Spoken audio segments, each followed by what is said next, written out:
बिस्मिल्लाहिर्रहमानिर्रहीम। अस्सलाम वालेकुम रहमतुल्लाहि वबरकातुहू। जुम्मतुल मुबारक।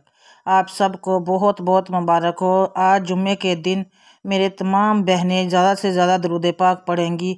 मोहतरम नाज़रीन कराम, आज के जुम्मे के दिन का ये दौलत वाला वजीफ़ा जो मैं आपको बताऊंगी, ये आप लोग जुम्मे को आज नमाज असर के बाद करेंगे। और नाज़रीन कराम, अगर आपके घर में गुर्बत है, तंग दस्तियाँ हैं, परेशानियाँ हैं और कारोबार ठप हो चुका है, पहले बहुत अच्छा था अब चल नहीं रहा, तो आप इन सब मसलों के हल के लिए ये छोटा सा एक वजीफ़ा आज नमाज असर के बाद कीजिएगा। यकीन कीजिएगा आपकी तमाम परेशानियां ख़त्म हो जाएंगी, आपकी तमाम मुश्किलात ख़त्म हो जाएगी, तंग दस्तियाँ ख़त्म हो जाएंगी। और जो जो भी आपके घर में परेशानियां हैं, मेरे अल्लाह ने चाहा तो इंशाअल्लाह ताला इस वजीफ़े इस अमल के बाद वो तमाम ख़त्म हो जाएंगी, तंग दस्तियाँ ख़त्म हो जाएंगी, रिज़्क़ के हवाले से जो बंदिशें हैं, रुकावटें हैं, वो ख़त्म हो जाएंगी। अगर मेरी किसी बहुत भाइयों का कारोबार पहले बहुत अच्छा था अब चल नहीं रहा, तो वो भी इंशाल्लाह से फिर से चलने लगेगा और बहुत अच्छा चलेगा। आप लोगों को रिज़्क़ के हवाले से कभी परेशानी नहीं आएगी, दौलत के हवाले से कभी परेशानी नहीं आएगी।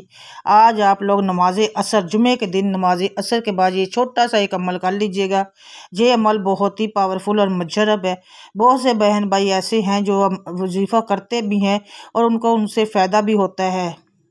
तो जब भी वजीफ़ा किया करें अल्लाह की ज़ात पे भरोसा रखते हुए, अल्लाह की ज़ात पे तवक्कुल करते हुए अमल किया करें। ये सोच लिया करें कि जब हम लोग ये अमल करेंगे तो इन जिस मकसद के लिए करेंगे, जिस हाजत के लिए करेंगे, अगर हमारे अल्लाह ने चाहा तो इंशाअल्लाह ताला हमारा वो मकसद भी पूरा होगा, हमारी वो हाजत भी पूरी होगी, हमारे घर से गुर्बत ख़त्म होगी, तंग दस्तियाँ ख़त्म होगी, उसके अलावा नाज़रीन कराम परेशानियाँ ख़त्म होगी। और अगर घर में बेबरकती है और बहुत सी परेशानियां हमें घेरे हुई हैं, तो इंशाअल्लाह ताला इस अमल के बाद वो तमाम परेशानियां भी ख़त्म हो जाएंगी और जो भी मुश्किलात हैं मेरे अल्लाह ने चाहा तो वो भी ख़त्म होगी और हाँ तमाम बंदिशें ख़त्म होंगी। जो भी रुकावटें हैं इंशाअल्लाह मेरे अल्लाह ने चाहा वो सब दूर हो जाएंगी और हर काम अल्लाह के हुक्म से सही होगा।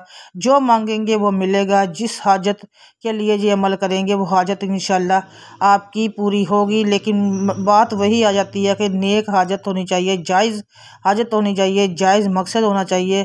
तो जब हमारा जायज़ हाजत होती है, जायज़ मकसद होता है, तो अल्लाह ताला हमारी वो हाजत और जायज़ मकसद को ज़रूर पूरा करते हैं।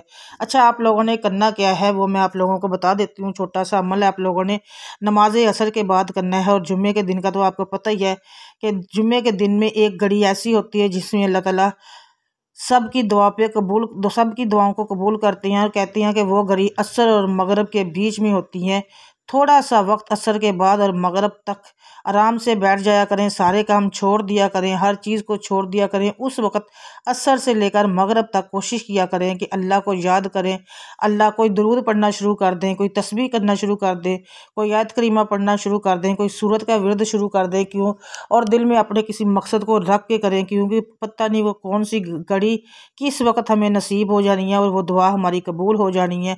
नाज़रीन कराम, जुम्मे के दिन आप लोग थोड़ा सा वक्त निकाल लिया करें अपने लिए, असर से मगरब तक के लिए।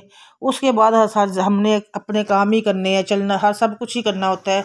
सिर्फ जे असर और मगरब के बीच के 1-2 घंटे जो होते हैं उसको निकाल लिया करें, आराम से बैठ जाया करें एक जगह पे सुकून से, ना किसी से बात करें ना, और सिर्फ मुँह पे वजीफ़ा रखें, कोई कोई आयत रख लें, कोई दुरूद शरीफ रख लें, कोई सूरत पढ़ना शुरू कर दें और दुआ करें कि अल्लाह मैं ये मकसद के लिए ये पढ़ रही हूँ, तो मेरे इस मकसद को पूरा कर देना, इस हाजत को पूरा कर देना। ऐ अल्लाह ताला, जो जो भी मुश्किलात हैं परेशानियां हैं मेरी ज़िंदगी से निकाल दे।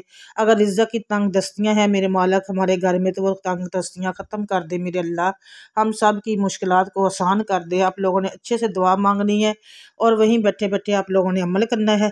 जे नमाज असर के बाद आप लोगों ने क्या करना है, अव्वल और आखिर दुरूद पाक के साथ ये एक तस्बीह करनी है आप लोगों ने, अल्लाहुम्मा अर्ज़ुक़नी बिहलालिका अन हरामुका। ये तस्बीह मैं आप लोगों को कोशिश करूँगी कि स्क्रीन पर भी शो करा दें, लेकिन आप लोग इसको वैसे ही मेरे ख्याल में याद बहुत से लोगों को ये आती होगी आयत पढ़नी, अल्लाहुम्मा अर्जुकनी बेहलाली का अन हरामों का। आप लोगों ने जी अव्वल और आखिर दुरूद पाक के साथ एक तस्बीह ज़रूर करनी है और अपने मकसद को जहन में रखते हुए करनी है, अपनी हाजत को जहन में रखते हुए करनी है। जिस मकसद के लिए भी करनी है उसको अपने जहन में रखते हुए इस तस्बीह को करना है असर से मगरिब के बीच में। और उसके बाद दुआ मांगनी है। नाज़रीन किराम, अमल करने के बाद अपनी उस मकसद में कामयाबी के लिए अल्लाह से गिड़गिड़ा के मांगना है, रो के मांगना है। और यही रोना और गिड़गिड़ाना अल्लाह ताला को बहुत पसंद आता है। जब हम लोग अल्लाह से मांगते हैं तो अल्लाह को बहुत पसंद आता है कि मेरे बंदे ने मुझसे मांगा है। तो अल्लाह ताला को हया आती है कि मेरे बंदे ने हाथ फैला के, झोली फैला के मुझसे मांगा है, तो मैं इसको खाली हाथ नहीं लुटा सकता। और मेरा अल्लाह हमें वो सब अता कर देता है जो हम लोग जो जो मांगते हैं। तो कोशिश किया करें कि जब भी आप मांगे अल्लाह से इतने इखलास और यकीन से मांगे कि जब आप वहाँ से उठे तो आपकी झोलियाँ बड़ी हुई हों। अल्लाह ताला आपकी हर दुआ पे कुन फरमा दे। आपने जो जो मांगा हो अल्लाह आपको अता करता रहे, अता करता जाएगा इंशाअल्लाह ताला। नाज़रीन करम, अल्लाह की ज़ात पे जब जब ये बोल के कहेंगे, ऐ अल्लाह तेरी रज़ा के लिए मैं ये अमल कर रही हूँ, तेरी खुशनुदी के लिए ये अमल कर रही हूँ, मुझे इसमें कामयाबी देना, मेरे इस मकसद में मुझे कामयाबी देना। ऐ अल्लाह मेरी ये मुश्किलात को दूर कर दे, ऐ अल्लाह मेरी परेशानियों को दूर कर दे। ऐ अल्लाह मुझसे जो जो भी गलतियाँ कोताहियाँ हो चुकी है जानने में अनजाने में मुझे माफ़ कर देना। तेरी रहमत बहुत बड़ी है, मैं तेरी रहमत के आसरे पे तुझसे मांगती हूँ। ऐ अल्लाह मुझे मायूस नहीं करना। और मेरी दुआ है कि आज जुम्मतुल मुबारक के सदके जितने भी लोग बीमार हैं अल्लाह ताला उन सबको सेहत और तंदुरुस्ती वाली ज़िंदगी दे। अल्लाह ताला सबको सेहत कामला और आजला अता करे। जो भी हम सब से सगीरा कबीरा गुनाह हो चुके हैं अल्लाह ताला अपनी रहमत के सदके हम सबको माफ़ कर दे।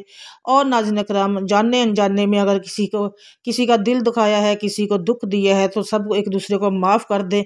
अल्लाह ताला को हमारी ये अदा भी पसंद आ सकती है जब हम लोग सब को माफ़ करके दुआ मांगेंगे सब के लिए। जब भी दुआ मांगा करें सब के, जो अपने बहन भाइयों अपने लिए हम लोग मांगते हैं वही आप सब लोग अपने बहन भाइयों के लिए, अपने रिलेटिव के लिए, सब के लिए मांगा करें। क्योंकि अल्लाह ताला फरमाते हैं कि जो बंदा दुआ मांगता है, पहले में हम लोग जो भी दुआ मांगते हैं ना किसी और के लिए, चाहे वो अच्छी है या बुरी है, वो पहले हमारे हक में कबूल होती है, फिर अल्लाह ताला उसके हक में कबूल करते हैं। तो कोशिश किया करें सब के लिए अच्छी अच्छी दुआ मांगे, ताकि जब वो हमारे हक में कबूल हो तो हमारे लिए भी अच्छी हो।